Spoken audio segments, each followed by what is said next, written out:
Hello everyone, जैसे कि आप सभी को पता है कि उड़ान आईएएस की तरफ से आपके लिए एसआई की एक सीरीज चल रही है जिसमें सभी सब्जेक्ट एक्सपर्ट्स अपने अपने सब्जेक्ट के इंपॉर्टेंट क्वेश्चंस को डिस्कस कर रहे हैं। उसी सीरीज को आगे बढ़ाते हुए मैं नुसरत ख्वाजा आपके लिए लेकर आई हूँ इंग्लिश के कुछ important questions that can be helpful in your exams. तो क्योंकि अब टाइम आपके पास बहुत ही कम है तो इस वीडियो को as a revision video treat करेंगे हम, ताकि आपके पूरे इंग्लिश का रिविजन हो जाए इस छोटे से वीडियो में। चलिए, फर्स्ट क्वेश्चन है, whom would you prefer dash the two of us। तो बेसिकली ये क्वेश्चन प्रीपोजिशन का है, जिसमें ये पूछा गया है प्रीपोजिशन में इन चारों में से कौन से ऑप्शन सही आएगा। अब अमंग का ऑप्शन आप तभी चूज करेंगे जब दो से अधिक यानी कि मोर देन टू पीपल की बात हो रही हो। जब मोर देन टू पीपल की बात होती है तब अमंग चूज करना होता है, मतलब कि 2+। तो यहाँ पर क्योंकि दो की बात की गई है कि आप दो में से किसको चुनेंगे, prefer out of two, that means will choose between here, क्योंकि between is use for two persons. जब मोर देन टू की बात होती है then we will use among in that case, but here we will use between. So C is the right option. Next question is, a story of a man written by himself is called. तो ऐसी story जो खुद उस इंसान के द्वारा लिखी गई हो। सेल्फ के लिए एक रूट वर्ड होता है auto,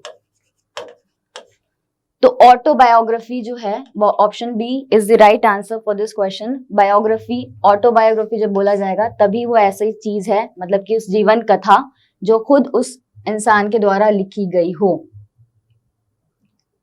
next question, a figure with more than 4 angles और साइड्स इज कॉल्ड। देखिए नीचे के जो तीनों ऑप्शंस हैं, रोम्बस, पैरेललोग्राम, स्क्वायर, ये तीनों ऐसी चीजें हैं जिसके 4 साइड्स हैं। Only this option is different.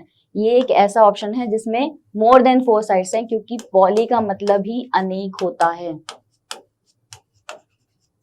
तो बाकी तीनों में 4 साइड्स होते हैं, तो answer will be the first option. Next, he is the friend that I trust most. अब आप देखिए यहाँ पे हमें हमेशा कंफ्यूजन होती है कि whom आएगा या who।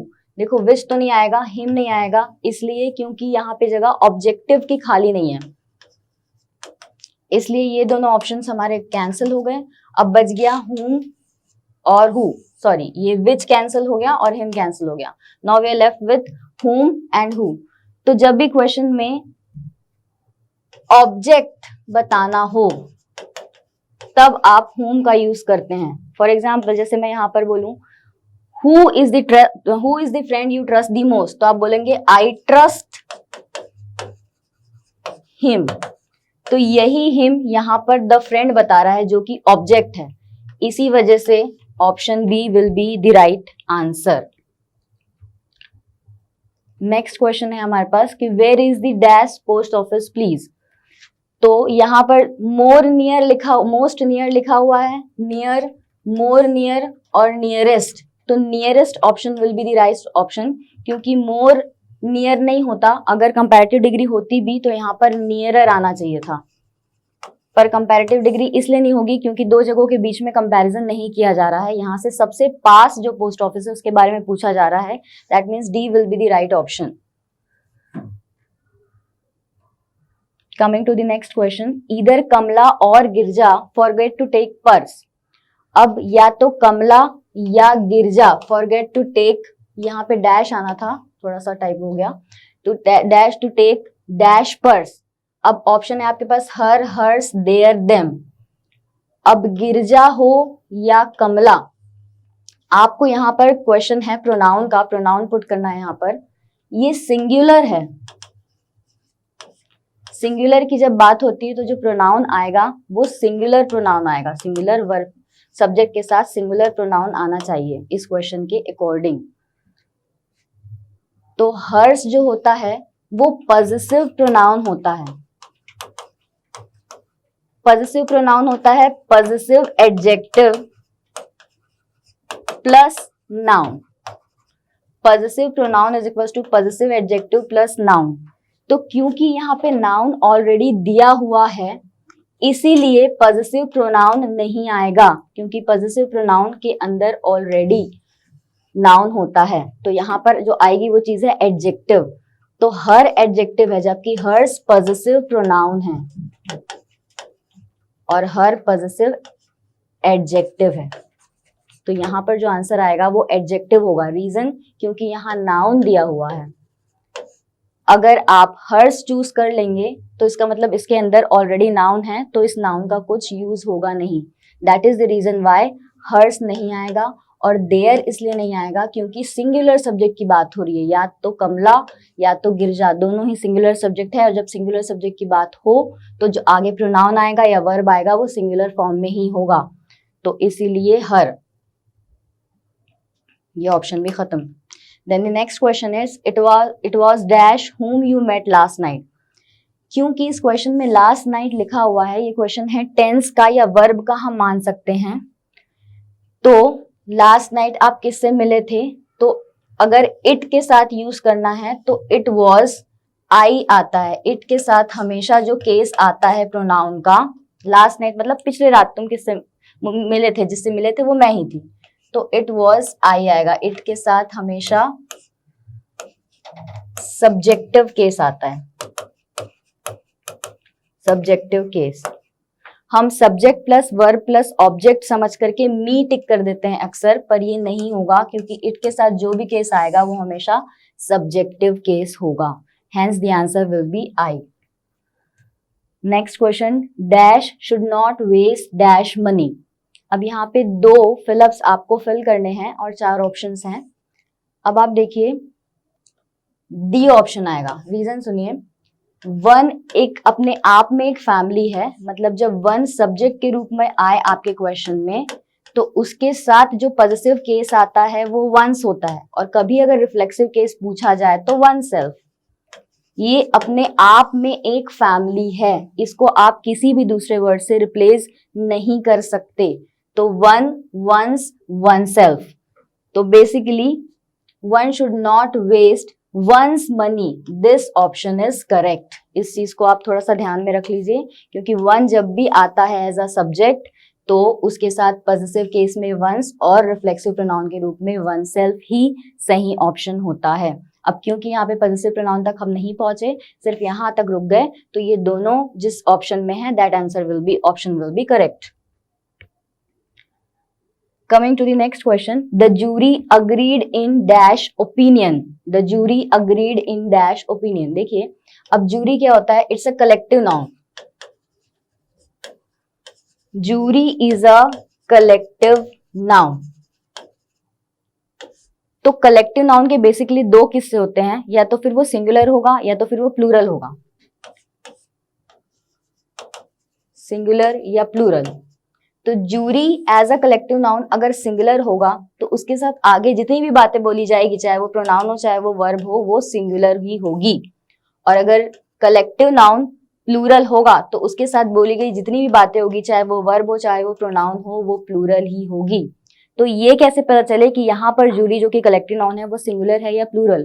क्योंकि आपके इस सेंटेंस में दिया हुआ है कि द जूरी अग्रीड, अग्रीड होंगे, इसका मतलब वो कलेक्टिव नाउन एक हैं, क्योंकि सभी के सभी जूरी जितने भी जज उस पर्टिकुलर बेंच में हैं वो सब अग्री करते हैं एक डिसीजन में। इसका मतलब जूरी जो कि यहाँ एक कलेक्टिव नाउन है उसको सिंगुलर माना गया है। तो क्योंकि ये सिंगुलर है, कैसे पता चला? इस अग्रीड से। इसी वर्ड की जगह अगर डिवाइडेड होता तो हम तुरंत ये समझ जाते कि ये जूरी जो कि कलेक्टिव नाउन है वो प्लूरल माना गया है, क्योंकि डिवाइड होंगे तो वो बट गए, और जैसे ही वो बढ़ गए तो फिर that means the collective noun is plural. पर अग्री हुए मतलब एक ही मत में सहमत हैं, that means the collective noun is singular.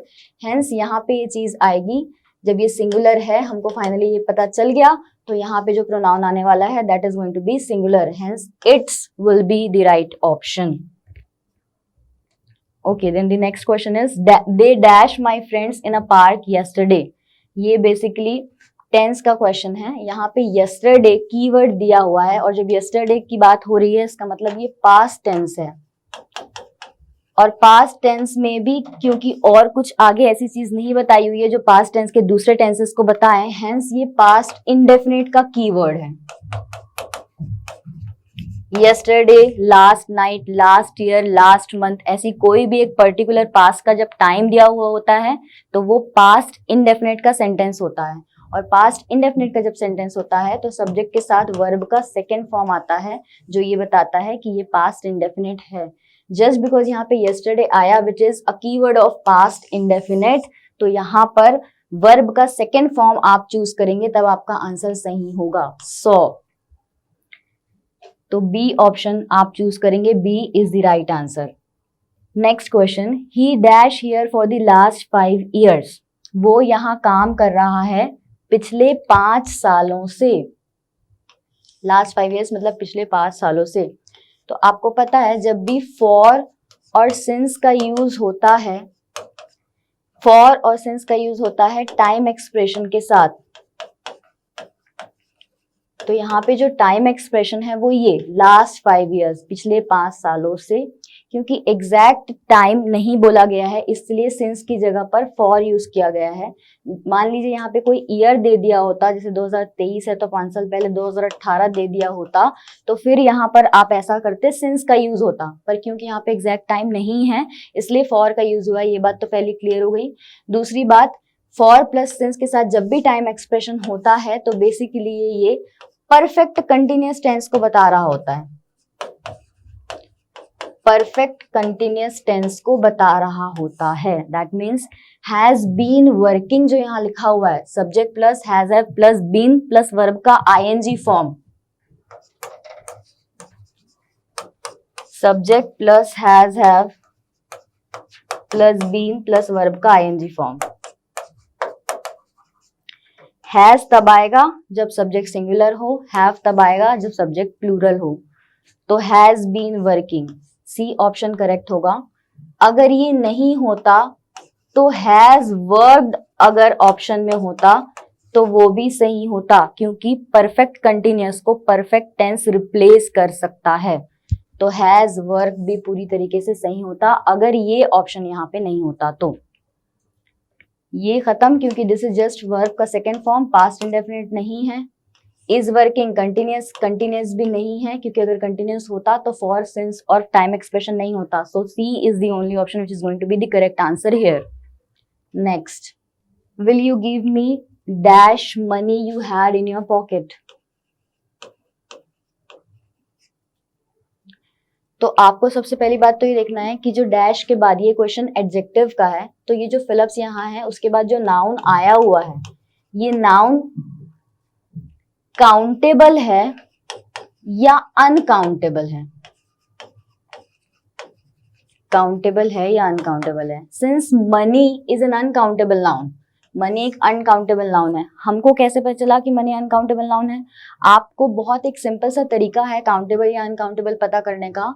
आप उसके सामने कोई नंबर रखकर देखिए, आई हैव 5 मनी। अगर ये सेंटेंस आपको सही लगता है दैट मीन्स मनी काउंटेबल है, पर आपको समझ में आ रहा है कि जब आप मनी के साथ 5 लगाए हैं, मेरे पास 5 मनी हैं, तो सेंटेंस गलत लग रहा है। Hence money is uncountable noun. एक दूसरा एग्जांपल देखिए, आई हैव 5 रुपीज। तो मेरे पास 5 रुपए हैं, तो ये रुपीज जो नाउन है उसके साथ ये नंबर जो आपने लगाया है वो आपको सही लग रहा है। हेंस रुपीज किस तरीके का नाउन है? काउंटेबल। तो इस तरीके से हम पता लगा सकते हैं कि कोई भी नाउन काउंटेबल है या अनकाउंटेबल। तो यहाँ पर मनी मतलब कि मनी अनकाउंटेबल नाउन होता है। तो हमको पता लगाना क्यों जरूरी है कि कोई भी नाउन काउंटेबल है या अनकाउंटेबल? उसी से आप ये पता लगा पाएंगे कि लिटिल आएगा या फ्यू, क्योंकि फ्यू जो आता है वो काउंटेबल नाउन के साथ आता है और लिटिल जो आता है वो अनकाउंटेबल नाउन के साथ आता है। देखिए, हम क्वेश्चंस इसलिए करा रहे हैं ताकि इसके जितने भी कॉन्सेप्ट्स हैं उसको भी आप थोड़ा सा क्वेश्चंस के तहत क्लियर कर लें।